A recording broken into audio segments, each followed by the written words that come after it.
राज्य में जारी रही शीत लहरी सुंदरगढ़ किरेई और कंधमाल जी उदयगिरी में सर्वनिम्न तापमात्रा 8 डिग्री को खसी आसी। केन्दुझर टिटलागढ़ में हालकारु मध्यम धरणर कुहुड़ी अनुभूत होउछि।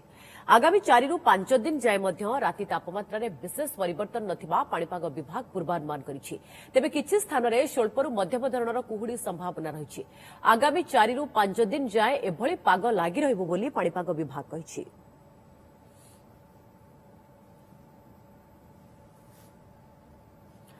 तो केन्दुझर और सुवर्णपुर रे किभली रही शीत से संपर्क में अधिक सूचना पाई आम सहित केन्दुझर रही आम प्रतिनिधि प्रणय कुमार पाणी और सुवर्णपुर रही रवींद्र होता। प्रणय आपण पाखक आसवा चाहिए। प्रणय केते मात्रा रे आपण शीत अनुभव करूछंती कारण केन्दुझर रे प्रबल जाड़ अनुभूत हुए किंतु एथर स्थिति कोन आज केते शीत अनुभव करूछंती आपण?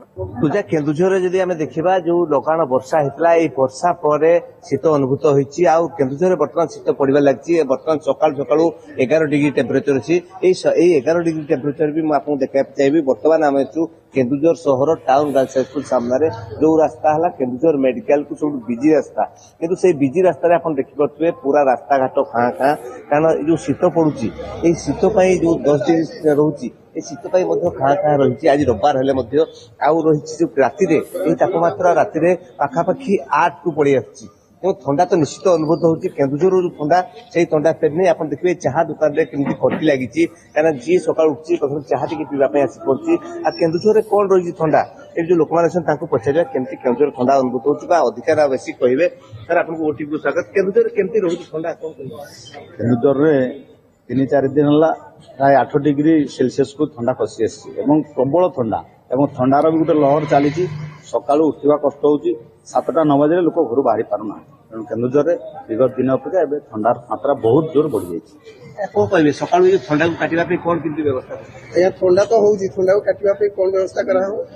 सकाळ चाह पीवा कॉफी पीवा ए सब चली जाय।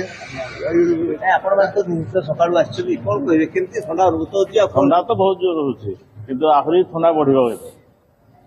तो ये ठंडा पई सकाळू किछि नया व्यवस्था हां नया व्यवस्था चली भातरे ग्लोव्स पिंदी होची। मॉर्निंग वार करते सब ग्लोव्स पिंदी आछि।